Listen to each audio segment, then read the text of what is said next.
소멸 위기에 놓인 경남과 울산 지역 5개 대학이 지역의 혁신 인재를 함께 키우자며 공유대학을 추진 중입니다. 지방대 경쟁력을 높이고 기업은 우수 인재를 공급받아 청년을 경남에 머물게 하자는 건데요. KBS는 이번 주부터 이 공유대학의 성공 조건을 모색하는 기획 보도를 준비했습니다.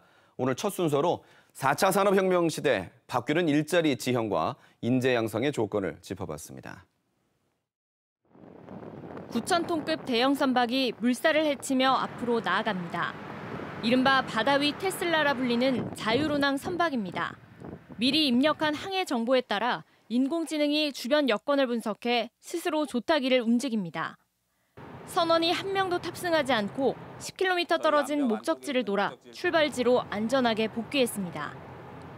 원격 자율운항과 함께 실제 이렇게 경제 운항을 할 수 있는 이 운항하는 데이터들을 이제 분석을 해서 가장 최적 경로나 최적 운전을 지원할 수 있는 것들을 저희들이 제공하고 있고, 운전 상태나 고장들을 이렇게 미리 예측해서. 지난 60년 조선과 자동차, 기계를 중심으로 대한민국 경제 성장의 근간이 된 제조업. 4차 산업의 신기술과 융합하면서 불황을 넘어선 새로운 도약을 준비하고 있습니다.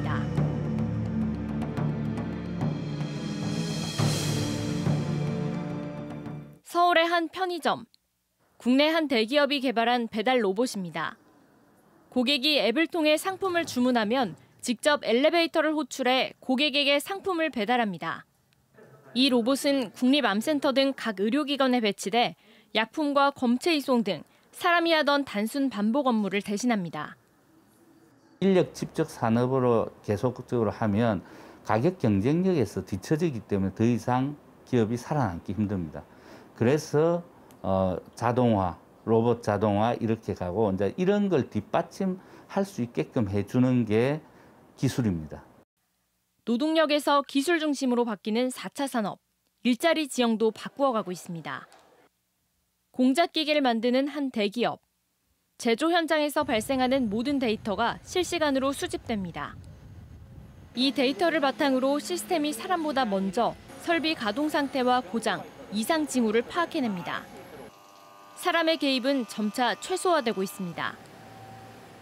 IT 기술이나 클라우드라든지 AI라든지 이런 것들이 지원이 되지 않으면 꾸준한 경쟁력을 가져가기 어렵습니다. 경남의 한 자동차 부품 회사입니다. 6년 전 스마트 공장을 도입한 뒤 각 기기의 연결을 통해 실시간으로 수집되는 데이터의 양이 기하급수적으로 늘었습니다. 이 데이터를 보다 효과적으로 처리하기 위해 지난해 경영지능화팀을 신설하고 빅데이터 전문가도 채용했습니다. IT 쪽도 같이 전공을 하면서 데이터를 관리하고 수집, 가공하는 법을 배우게 됐는데, 때마침 저희 태림에서 스마트 팩토리 관련해서 데이터 관리 이런 쪽을 모집하길래 2016년 4차 산업혁명을 공식 의제로 채택한 세계경제포럼. 2년에 한 번 다국적 기업 291곳을 대상으로 조사한 미래 일자리 보고서를 발간하고 있습니다. 코로나19 팬데믹이 전 세계를 강타한 지난해 발간된 보고서입니다. 오는 2025년까지 행정사무 분야를 중심으로 약 8,500만 개의 일자리가 기계로 대체될 것으로 전망했습니다. 대신 인간과 기계, 알고리즘을 연결하는 분야에서 9,700만 개의 일자리가 새로 생겨날 것으로 예측했습니다. 사라지는 일자리보다 1,200만 개가 더 많습니다. 일자리가 줄어드는 것이 아니라 오히려 더 늘어난 겁니다.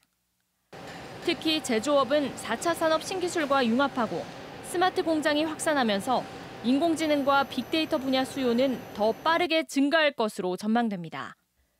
문제는 수요는 많은데 사람이 없다는 겁니다. 전산 시스템을 관리하기 위한, 그다음에 또 기술을 개발을 하기 위한 이런 인력들이 사실은 상당 부분 많이 또 보완이 돼야 될.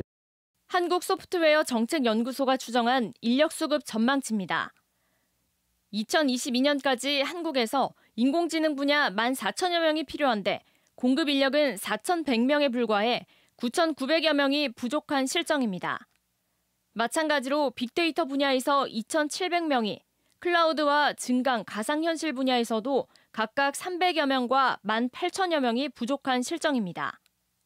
4차 산업혁명 시대의 이 인재들은 그 ICT와 소프트웨어 인재들은 산업이 바뀌고 있다는 거죠. 산업의 구조가 바뀌고 있고 산업 간 경계가 허물어지고 융합이 되고 있는 이런 상황에서 한 분야에 특화된 인재만으로는 그 산업이 계속 지속적으로 영위가 되기가 힘들고 4차 산업혁명의 시대, 제조업 경쟁력의 핵심 원천은 자본과 노동을 넘어 데이터와 사람이 됐습니다.